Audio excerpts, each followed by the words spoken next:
It could be a new start for me. Hey, you know he'll probably be uncut if he's a real Mexican. Okay. You prepared for that? Prepared? What's that supposed to mean? You make it sound like I should take an evening course. Maybe you should.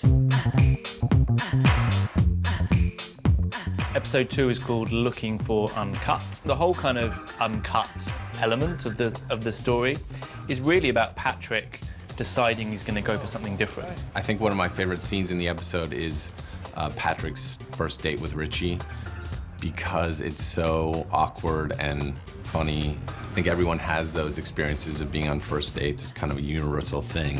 How about your family? You gonna tell me about them? No, we don't want to talk about my family. It's not very sexy. Patrick does have issues with his family and his past. We don't know what the problems are or what the issues are, but we do realise that his relationship with his family is perhaps not a fantastic one, or it's not a particularly open one. There's a really lovely moment that happens in the club when Patrick feels kind of free to be himself, and he's jumping up and down and he's singing, and then slowly they start to connect by the end of the shot.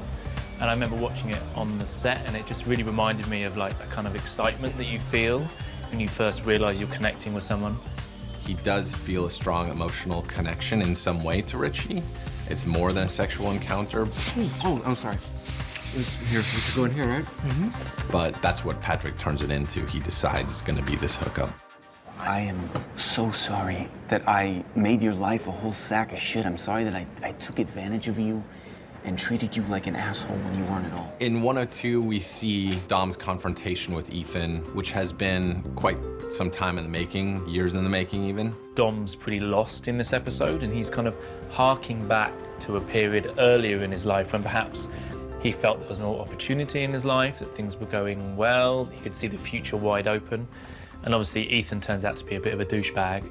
I thought that went really well. I mean, it did, didn't it? He's never gotten the chance to confront Ethan, and now he finally has it. Stop, it's my turn to talk. The thing I realized is that you didn't deserve any of that time, not a single fucking minute. He decides to stand up to Ethan at the very end and just lay it down. And I think it's a good turning point for Dom. I love this. I'm gonna put it by the front door so everyone can see it. And out of all the things I've done, that's what you want to put up. What do you mean? It's cute. I love it. I think the unicorn artwork is about how Frank is trying to tell Augustine something.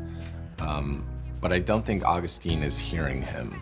It really does represent Augustine's dissatisfaction with his art and what he's doing with his career. And the thing about him is he's not creating any art, he's not making any art.